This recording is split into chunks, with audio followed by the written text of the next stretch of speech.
का आधा लड्डू। एक बार पश्चिम बंगाल के श्रीखंड नामक स्थान पर भगवान के एक भक्त श्री मुकुंद दास रहते थे। श्री मुकुंद दास के यहाँ भगवान श्री गोपीनाथ जी का श्री विग्रह था। वह उनकी बहुत सेवा करते थे।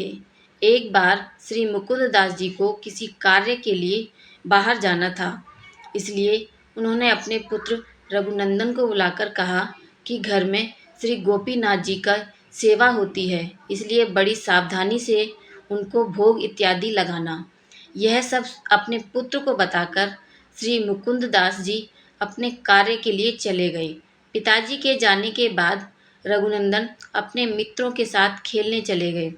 दोपहर के समय माताजी ने आवाज़ देकर कहा, अरे रघुनंदन, भोग तैयार है, आकर ठाकुर जी को भोग लगा दो। रघुनंदन खेल छोड़कर आए। वह हाथ पैर धोकर भोग की थाली श्री गोपीनाथ जी के आगे सजाई। फिर गोपीनाथ जी से बोले, लो जी, आप ये खाइए, मैं कुछ देर में आकर थाली ले जाऊंगा।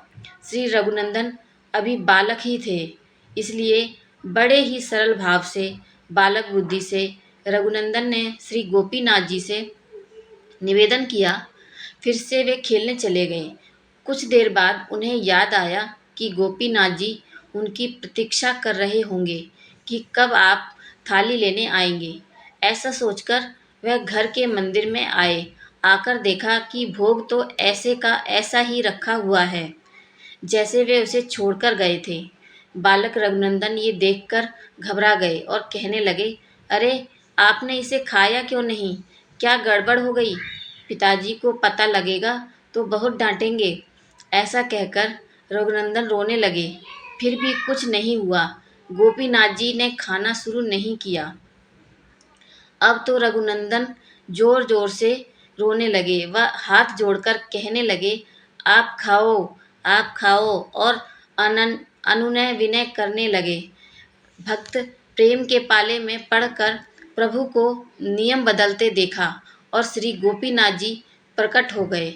रघुनंदन के सामने बैठकर खाने लगे। खाने के उपरांत श्री गोपीनाथ जी फिर से मूर्ति बन गए। रघुनंदन ने खुशी खुशी थाली उठाई और माँ को दे दी। माताजी ने खाली थाली देखकर सोचा कि अबोध बालक है, भूख लगी होगी, इसलिए स्वयं प्रसाद पा लिया होगा या मित्रों में बांट दिया होगा। बालक को संकोच हो, इसलिए माता ने बालक से कुछ भी नहीं पूछा।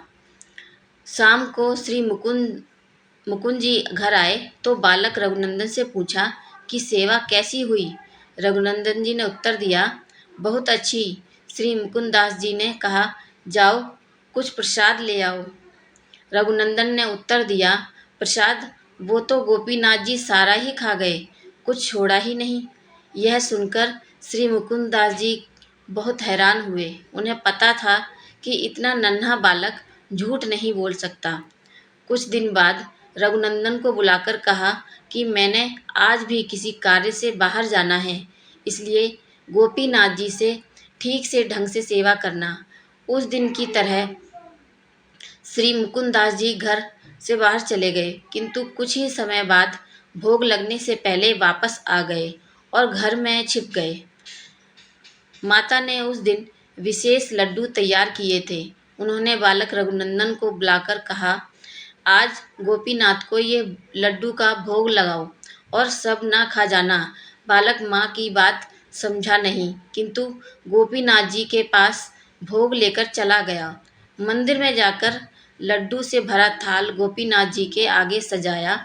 वह हाथ में लड्डू लेकर गोपीनाथ जी की ओर करते हुए बोले, माँ ने बहुत बढ़िया लड्डू बनाए हैं, मुझे खाने से मना किया है, आप खाओ, लो, ये लो, खाओ। रघुनंदन फिर से रोना प्रारंभ न कर दें, इसलिए गोपीनाथ जी ने हाथ बढ़ाया और लड्डू खाने लगे। अभी आधा लड्डू ही खाया था कि श्री मुकुंद दास जी कमरे में आ गए। आधा लड्डू जो बच गया था वो श्री गोपीनाथ जी के हाथ में ऐसे ही रह गया। यह देखकर श्री मुकुंद दास जी प्रेम में विभोर हो गए। उनके नैनों से अश्रुधारा चलने लगी। कंठ गदगद हो गया और अति प्रसन्न होकर अपने रघुनंदन को गोद में उठा लिया। आज भी श्रीखंड में आधा लड्डू लिए श्री गोपीनाथ जी विराजमान हैं। कोई भाग्यवान ही उनके दर्शन पा सकता है। जय श्री कृष्ण।